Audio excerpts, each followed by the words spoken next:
سلام سلام ناي وينيتي تخاتلتي كما يلهم دحندهم كما يقنيهم أنا كوا دحنا أيك زوير مسكن نزا كان لي حدشتي زخونكم كم تقول دقيقة زولو سبسكرايب غيركم ناي دول ملكت بمزعان بيتساب كنيهم بيتساب زخونكم دما هناسي اتلو رئيتاتكم أو كومنت أقمط لكم سبب يقاقا ካብ ገጊኡ ድማ ሰብ እዩ ዝእርሞ ሰብ ክጋገት ኣለሲ ሰብ እዩ ዝእርሞ ሰብየ ተጋጋይት እየ ክጋገት ኣለኹ ትኽክል እንድሕር ዝሰርሕ ኮይነ ድማ ትኽክል ይቀፅሉሉ ምክንያቱ ጌጋየ እንድሕር ደኣ ነገርክንም ንኮይንኩም ኣነ ካብ ጌጋየ ተማሂረ በርቲዐ ንክቕፅል ብጣዕሚ ይሕግዘኒ እዩና ጌጋየ ዝሰርሖ ትኽክለኛ ድዩ ትኽክለኛይ ኣርሙን ኢኹም ክብለኩም ይደሊ እምበርከስ ናይ ሎማዓንቲ ፕሮግራመይ ድማ ወይ ከዓ ቪድዮዬ ድማ ብዛዕባ ኩሉ ግዜ ያው ብዛዕባ ህንፃ መሳርሕታት እየ ዘቕርብ እነሱ ድማ ብዛዕባ እምኒ ሓሸዋ ሕፃ ጃህያ ተንዲኖ ብሊኮት ዝኣመሰሉ እዮም ኣብ ዝሓለፈ ብዛዕባ ኣብ ትግራይ ዘለዋ ከተማታት ኣብ ውቕሮ ኣብ ጉላዕ ኣብ ሓይቂ መስሓል ኣብ ኣፅቢ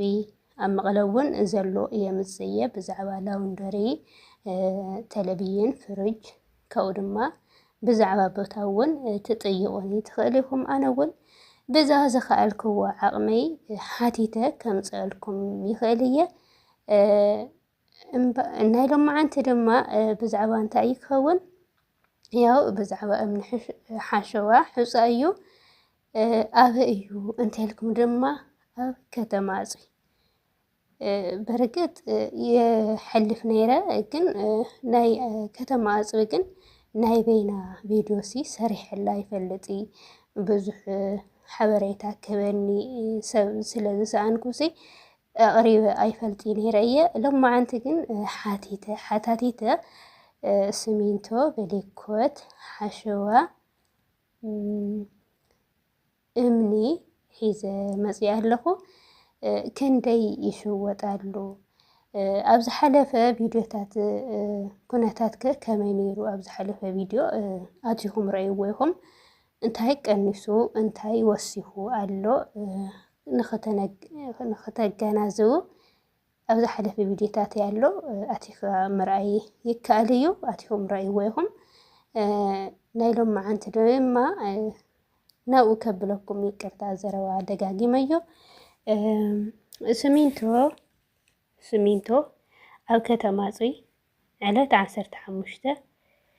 ወርሒ 3 ዓመተ ምህረት 2018 ሰኒ መዓልቲ ማለት እዩ ስሚንቶ 1300 ንሓደ ኩንታል ይሽወጥሎ ማለት እዩ ኣብ ከተማ ኣፅቢ ቀፂልና እምኒ ድማ ኣብ ከተማ ኣፅቢ እምኒ 32,000 ንሓደ ቢያጁ ንሓደ ቢያጆ ይኾነይ ንክልተ ቢያጆ ማለት እዩ ንሓደ ቢያጆ 17,16 እዩ ዝሽወጥ ንፅል ተኮይኖ ማለት እዩ እዚ ግን ንክልተ ቢያጆ ማለት እዩ ንክልተ ቢያጆ ግን 32,000 ይሽወጥሎ ኣብ ከተማ ኣፅቢ እምኑ ከከመ ጠንካሩ እዩ ናይ ፅራ እምኒ ኣሎ ናይ ብርኪ እሱ ብጣዕሚ ዝኸበረ እዩ ግን ኣብ ከተማ ኣፅቢ ኮይኑ እውን ብጣዕሚ ደቕቕ ዝበለ እዩ እምበይ ፀሊም እምኒ ኣሎ እንሱ እውን ብጣዕሚ ጠንካራ እዩ ግን ታኣዩ ዘፈላለዮ ንእሽተ እዩ ደቂቕ እዩ እቲ ኣብ ኣፅቢ ዝሽወጥ እምኒ ደቕቕ ዝበለ ኮይኑ ፀሊም ብጣዕሚ ግን ጠንካራ እምኒ እዩ እዚ ናይ ፅራ እምኒ ንሱ እውን ጠንካራ እዩ ግን ንሱ ዓበይቲ እዩ እቲ ዝኸበረ ግን ናይ ፅራ እምኒ እዩ ዝኸብር ኣብ ኣፅቢ ግን ንሲኖ ትራክ ማለት እዩ ንሓደ ሲኖ 32,000 እምኒ እናተሸወጠ ይርከብ ቀፂልና ንሪኦ ድማ ብዛዕባ ሑፃ እዩ ሑፃ ካብ ካልኦት ከተማታት እቲ ዝኸበረ ኣብ ከተማ መቐለ እዩ ከተማ መቐለ ካብ 55,000 እስካብ 50 ዘሎ እዩ ዝሽወጥ ኣብ ካልኦት ከተማታት እውን ኣብ ዝሓለፈ ቪድዮ እውን ሰሪሐዮ ነይረ በዚ ኣጋጣሚ ኣትኹም ምርኣይ ትኽእሉ ኢኹም ኣብ ካልኦት ከተማታት ግን ዝቐነሰ እዩ ምክንያቱ ኣብ ኣፅቢ ናይ በሊጋ ዝበሃል ቦታ ኣሎ ካብኡ ካብ ደራ እውን ይመጽእ እዩ ብዝተፈላለየ ካብ ኩሉ ይመጽእ እዩ ንሱ ሕፁ እውን ከከም ሕፁ እዩ ግን ኣብ ዝሓለፈ ቪድዮዬ ካብ 33,000 ክሳብ 30,000 እናተሸወጠ ነይሩ ሕጂ ግን 28,000 በፂሑ ኣሎ ንሓዶ ሲኖትራክ ሓሸዋ 28,000 እናተሸጠ ይርከብ ቀፂልና ንሪኦ ድማ ጃህያ እዩ ጃህያ ያው በተመሳሳሊ ጃህያ ዝሓለፈ 66,000 እናተሸጠ ይርከብ ነይሩ እናተሸጠ ነይሩ ሕጂ ግን ብጣዕሚ ደስ ዝብል 6,000 ቀኒሱሎ ማለት እዩ ካብቲ ዝሓለፈ 6,000 ቀኒሱ 60,000 ኣለዎ ማለት እዩ ጃህያ ቀፂልና ንሪኦ ድማ ናይ ጃህያ ዋጋ እዙይ ከበልና ናይ ብሊኮት ዋጋ እዩ ብሊኮት በዓል 10 በዓል 15 በዓል 20 እዮም ኣነ ሓቲተ ዘምፃእኽዎ ግን በዓል 15 እዩ ንሓደ ፍረ ብሊኮት ንሓንቲ ፍረ ማለት እዩ ብዘይ መፅዓኒኡ 63 ቅርሺ ብዘይ መፅዓኒኡ ክብለክም ከለኹ ግን ኣብ ኣፅቢ ዝተሰርሐ ኮይኑ ግን ድማ ካብቲ ቦትኡ ናብ ዝደለይዎ ንኽወስዱ ብዘይ መፅዓኒ ንኣብነት ንሓንቲ ፍረ ብሊኮት 10 ቅርሺ እዮም ምፅዕንዋ ይመስለኒ 10 ቅርሺ እያ ትፅዓን እና ብዘይ መፅዓኒታ 63,000 ያው ንሓንቲ ፍረሲ 73 ንበላ ምስ መፅዓኒታ ማለት እዩ ናይ ጋሪ ካብን ናብን ንሓንቲ ብሊኮት 10 ቅርሺ መፅዓኒታ ያው እታ መፅዓኒታ ደሚርካ ግን 73 ንሓደ ፍረ በዓል 15 ብሊኮት እናተሸወጠ ይርከብ ቀፂልና ንሪኦ ድማ ሕፃ 28,000 ኢልና ኣለና 3 እውን ስሚንቶ እውን ያው ንሓንቲ ኩንታል 30 ቅርሺ እዮም ዝፅዕንዋ ጋሪ ብዘይ መፅዓኒታ እያ 3